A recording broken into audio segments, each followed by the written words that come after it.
ರಂಜಾನ್ ಪವಿತ್ರ ದಿನಗಳಲ್ಲಿ. ಆದರೆ ಅವರು ಭಾರತದಲ್ಲಿ ಎಲ್ಲರೂ ಅತ್ಯಂತ ಸಂತೋಷ ಶಾಂತಿಯಿಂದ ರಂಜಾನ್ ಆಚರಣೆ ಮಾಡ್ತಾಯಿದ್ದಾರೆ. ಸಹಜವಾಗಿ ನೋಡಿ, ಅವ್ರವ್ರ ಜಗಳಿದೆ, ಏನು ಅವರು ಶಿಯಾ ಸುನ್ನಿ ಜಗಳ ಇದೆ, ಅವ್ರವ್ರಿಗೆ ಹೊಡೆದಾಡ್ಲಕತ್ತಾರೆ. ಅದು ರಂಜಾನ್ ಪವಿತ್ರ ದಿನಗಳಲ್ಲಿ. ಆದರೆ ಅವರು ಭಾರತದಲ್ಲಿ ಎಲ್ಲರೂ ಅತ್ಯಂತ ಸಂತೋಷ ಶಾಂತಿಯಿಂದ ರಂಜಾನ್ ಆಚರಣೆ ಮಾಡ್ತಾಯಿದ್ದಾರೆ. ಯಾವ ಧರ್ಮ ಎಲ್ಲಿ ಹುಟ್ಟಿತ್ತೋ ಅಲ್ಲೇ ಇದು ಪ್ರಾರಂಭ ಆಗಿದೆ. ಇದಕ್ಕೆ ಭಾರತ ಏನೋ ಜವಾಬ್ದಾರಿ ಅಲ್ಲ. ಭಾರತ ಎಲ್ಲ ದೇಶಗಳ ಜೊತೆ ಒಳ್ಳೆಯ ಸಂಬಂಧ ಇದೆ. ಅಮೇರಿಕ ಜೊತೆನೂ ಒಳ್ಳೆಯ ಸಂಬಂಧ ಇದೆ, ಇಸ್ರೇಲ್ ಜೊತೆಗೂ ಸಂಬಂಧ ಇದೆ, ಇರಾನ್ ಜೊತೆಗೂ ಸಂಬಂಧ ಇದೆ. ನಮ್ಮದು ಇದ್ರಾಗ ಏನಿಲ್ಲ, ಭಾರತ ನ್ಯೂಟ್ರಲ್ ಇದೆ. ನಾವು ಶಾಂತಿ ಬಯಸುವರು. ಈ ರೀತಿ ಕಾದಾಡಕತ್ತವ್ರು ಅವರು.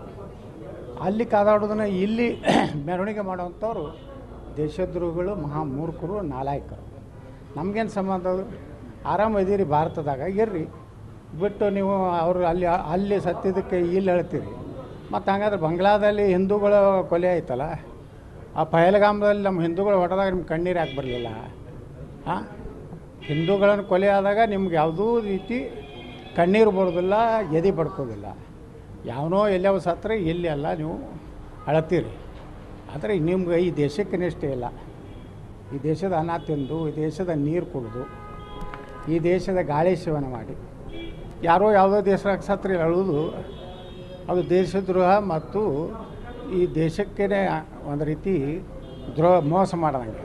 ಶೋಕಾಚರಣೆ ಮಾಡ್ತಾ ಇದ್ದಾರೆ, ಪ್ರತಿಭಟನೆ ಮಾಡ್ತಾ ಇದ್ದಾರೆ, ವಿಜಯಪುರದಲ್ಲಿ ಪ್ರತಿಭಟನೆ ಮಾಡ್ತಾ ಇದ್ದಾರೆ. ಅದೇ ಮಾಡೋರು. ಅವ್ರು ಯಾರಾದ್ರೂ ಗೊತ್ತಾಯ್ತಲ್ಲ.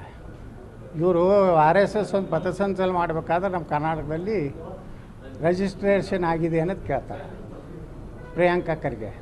ಈಗ ಇವರು ಅಳುವುದಕ್ಕೆ ಮತ್ತು ಆ ದೇಶದ ನಾಯಕನ ಚೀಲಗಳಾಗಲಿಕ್ಕೆ ಯಾವುದಾದ್ರೂ ರಿಜಿಸ್ಟ್ರೇಷನ್ ಎಲ್ಲಾದರೂ ಮಾಡ್ಯಾರನೋ?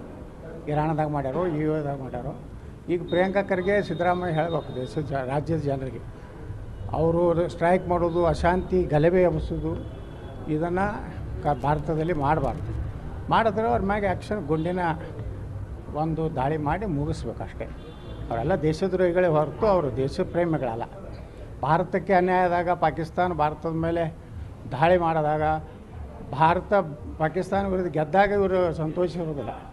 ಈಗ ಭಾಳ ದುಃಖ ಆಗಿದೆ, ಪಾಪ ಕಣ್ಣೀರು ಹಾಕ್ತಾಯಿದ್ದಾರೆ. ಆದಷ್ಟು ಕಣ್ಣೀರು ಹಾಕೋತ ಆತ್ಮಹತ್ಯೆ ಮಾಡ್ಕೊಂಡ್ರೆ ಒಳ್ಳೆಯದು. ಅವರು ಸಹ ಸ್ವರ್ಗ ಸೇರ್ಬೋದು.